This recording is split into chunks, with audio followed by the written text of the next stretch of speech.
Porém, quando você orar, vá para o seu quarto, feche a porta e fique a sós.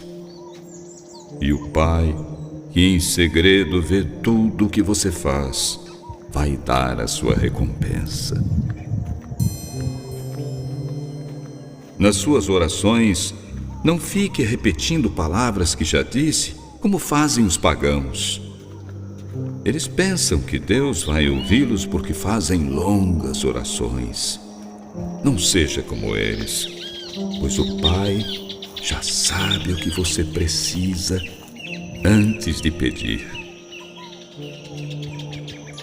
Portanto,